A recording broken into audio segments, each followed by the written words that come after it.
নমস্কাৰ মই জয়দীপ শৰ্মা আজি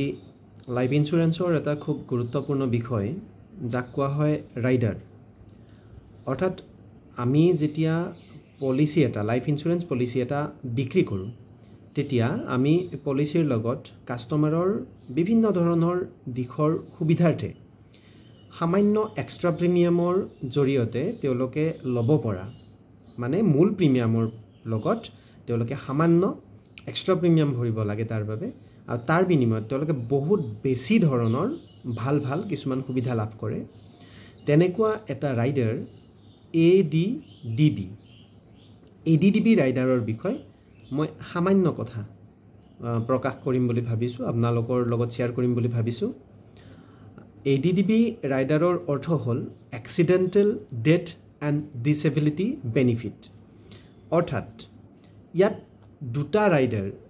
ইয়াত যোগ হৈ আছে এটা হ'ল এক্সিডেণ্টেল ডেথ আৰু ডিসএবিলিটি বেনিফিট এই দুইটা সুবিধা কাস্টমাৰে ইয়াৰ জৰিয়তে লাভ কৰে তাৰ কাৰণে যদি মানুহজন পুলিশ পাৰ্সন নহয় তেতিয়া ব্যৱসায় হওক চাকৰিয়ে হওক তেওঁ মূল প্ৰিমিয়ামৰ লগত প্ৰতি 1000 টকাত 1 টকা এক্সট্ৰা প্ৰিমিয়াম ভৰিব লাগে অৰ্থাৎ যদি তেওঁ 1 লাখৰ পলিসি এটা লয় তাত তেওঁ কিমান আপোনাৰ 1000 টকা এক্সট্ৰা প্ৰিমিয়াম ভৰিব লাগিব তো তাৰ বিনিময়ত তেওঁ বহুখিনি সুবিধা তেওঁ লাভ কৰিব পাৰে আৰু যদি পুলিশ পাৰ্সন হয় 1 টকাৰ ঠাইত তেওঁ 1.5 টকা ভৰিব লগা হয় এই ADDB ৰাইডাৰটোৰ জৰিয়তে কাস্টমাৰে যদি এক্সিডেণ্টেল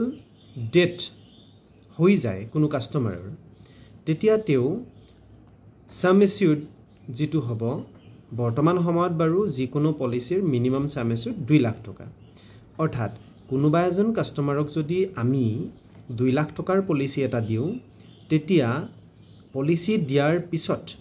যদি মানুহজনৰ কিবা কাৰণত এক্সিডেণ্টেল ডেথ হয় তেতিয়া হলে তেওঁ যদি ADDB ৰাইডাৰটো আমি নিদিও তেতিয়া হলে তেওঁৰ ফ্যামিলিয়ে তেওঁ লোৱা সাম এচিউৰ্ড প্লাস তেওঁ যিমানখিনি প্ৰিমিয়াম এতিয়ালৈকে ভৰিছে সেই প্ৰিমিয়ামৰ যিখিনি বোনাস সেই বোনাস প্লাস যদি FAB অৰ্থাৎ ফাইনেল এডিশনাল বোনাস যদি কিবা আছে তেতিয়া হলে সেইখিনি তেওঁৰ নমিনিয়ে লাভ কৰিব আৰু যদি ADDB ৰাইডাৰ আমি তাত সংলগ্ন কৰি দিছো তেতিয়া হলে ADDB ৰাইডাৰৰ বাবে তেওঁ এক্সট্ৰা সাম এচিউৰ্ড 2 লাখৰ পলিসিত 2 লাখ টকা তেওঁ লাভ কৰিব অৰ্থাৎ তেওঁৰ যদি কিবা কাৰণত এক্সিডেণ্টেল ডেথ হয় তেওঁৰ নমিনিয়ে 2 লাখৰ ঠাইত 4 লাখ টকা লাভ কৰিব গতিকে এইটো নিশ্চয় কাস্টমাৰৰ সুবিধাৰ বাবে প্ৰদান কৰিছে আৰু কাস্টমাৰৰ নিশ্চয় ইয়াত ভালেখিনি সুবিধা হ'ব গতিকে ইয়াত এক্সট্ৰা প্ৰিমিয়াম ভৰিলেও কাস্টমাৰৰ কোনো ধৰণৰ লোকচান নহয় বুলি মই ভাবো লগতে যদি কিবা কাৰণত এক্সিডেণ্ট পাতি হয় যদি কাস্টমাৰৰ ডেথ নহয়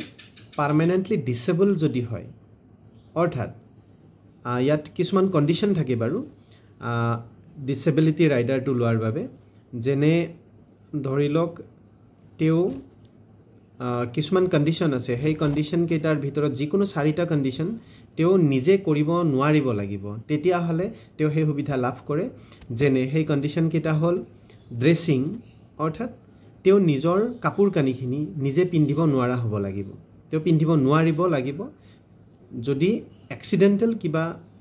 তেওঁ ডিসেবল হৈছে হৈ তেওঁ নিজৰ কাপোৰ কানিখিনিও পিন্ধিব নোৱাৰে তেওঁ বেলেগে পিন্ধাই দিব লাগে এটো এটা কন্ডিশন থাকিল সেকেন্ড কন্ডিশন ওয়াশিং অৰ্থাৎ তেওঁ গা পা নিজে ধুব নোৱাৰিব লাগিব বেলেগৰ হতুৱাই তেওঁ হয়তো ধুব লাগে গাটো গতিকে তেওঁ এখিনি সামৰ্থ্য তেওঁ থাকিব নালাগিব থাৰ্ড ফিডিং অৰ্থাৎ তেওঁ নিজৰ খাদ্য নিজে লৈ খাব নোৱাৰিব লাগিব টয়লেটিং তেওঁ প্ৰসাধনৰ বাবে কোনো অন্যৰ ওচৰত নিৰ্ভৰশীল হ'ব লাগিব মোবিলিটি অৰ্থাৎ তেওঁ নিজৰ ঘৰত এফালৰ পৰা আনফালে তেওঁ যাব নোৱাৰিব লাগিব ট্ৰান্সফাৰিং অৰ্থাৎ তেওঁ চকী এখনৰ পৰা উঠি বিছনাখনলৈ যাব পৰা ধৰণৰ তেওঁৰ কন্ডিশন থাকিব নালাগিব এই গোটেইখিনি কণ্ডিশ্যনৰ ভিতৰত তেওঁৰ যদি যিকোনো 4টা কণ্ডিশ্যন তেওঁ ফিল আপ কৰিব নোৱাৰে মানে তেওঁ নিজে কৰিব নোৱাৰে তেতিয়াহ'লে তেওঁ এই সুবিধা লাভ কৰিব পাৰে আৰু তেওঁৰ যদি এক্সিডেণ্ট কাৰণত দুয়োটা চকুৱে বেয়া হয় বা হাতৰ গাঁঠি যিটো ৰিষ্ট কয় তো ইয়াৰ ওপৰত তেওঁৰ দুখনে হওক এখনে হওক যদি কাটি যায় ছিঙি যায় বা ভৰিৰ গাঁঠি যিটো আছে ভৰিৰ গাঁঠিৰ ওপৰৰ পৰা তেওঁৰ যদি এখন হওক দুখন হওক ভৰি যদি ছিঙি যায় তেতিয়া তেওঁ এই সুবিধা লাভ কৰিব পাৰে আৰু এই ডিসেবিলিটি বেনিফিটত তেওঁ পাব পৰা যিটো সুবিধা সেই সুবিধাখিনিৰ ভিতৰত প্ৰথম যিটো সুবিধা পাব সেইটো হ'ল তেওঁ এতিয়ালৈকে যিখিনি প্ৰিমিয়াম পে কৰিছিলে আৰু ভৱিষ্যতে যিখিনি পে কৰিবলগীয়া আছে সেই পে কৰিবলগীয়া প্ৰিমিয়ামখিনি তেওঁ সম্পূৰ্ণ ৰেহাই পাব কিন্তু ইয়াত এটা কণ্ডিশ্যন থাকে যে পলিচিটো কিন্তু ইনফোৰ্স হৈ থাকিব লাগিব পলিচি ইনফোৰ্স হৈ নাথাকিলে এইখিনি সুবিধা তেওঁ লাভ নকৰিব সেকেন্ড কণ্ডিশ্যন সেকেন্ড সুবিধাটো হ'ল তেওঁ যিমানখিনি সাম এচিউৰ্ড লৈছে ম্যাক্সিমাম সাম এচিউৰ্ড ল'ব পাৰে 1 কোটি টকা ঠিক আছে এই 1 crore টকাটো ম্যাক্সিমাম লিমিট আছে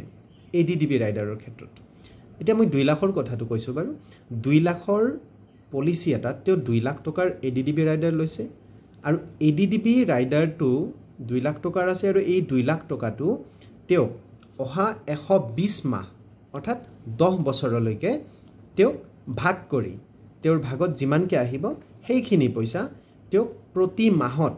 এলআইসিয়ে পে কৰি থাকিব তেওঁৰ সুবিধাৰ্থে থাৰ্ড যেটো সুবিধা হেতু হল তেওঁৰ যেটো ডেথ কভাৰ মানে তেওঁ এডিডিবি ৰাইডাৰ লোৱাৰ পিছতো তেওঁৰ যদি আকস্মিক ডেথ হৈ যায় তেতিয়া হলে যেটো ডেথ কভাৰ 2 লাখ টকা আছিল সেই ডেথ কভাৰটো তেওঁ লাভ কৰিব গতিকে এইখিনি সুবিধা তেওঁ লাভ কৰিব পাৰে আৰু এডিডিবি ৰাইডাৰ লোৱাৰ ক্ষেত্ৰত কিছুমান কণ্ডিশ্যন আছে আৰু ব্যক্তিগৰাকী 18 বছৰৰ পৰা 70 বছৰৰ বয়সৰ ভিতৰত হ'ব লাগিব প্লাস তেওঁ 1 কোটি টকাৰ ওপৰত এডিডিবি ৰাইডাৰ ল'ব নোৱাৰিব যদি তেওঁ পুলিশ পাৰ্সন নহয় তেতিয়া প্ৰতি 1000 টকা মানে সাম এচিউৰ্ডৰ 1000 টকাত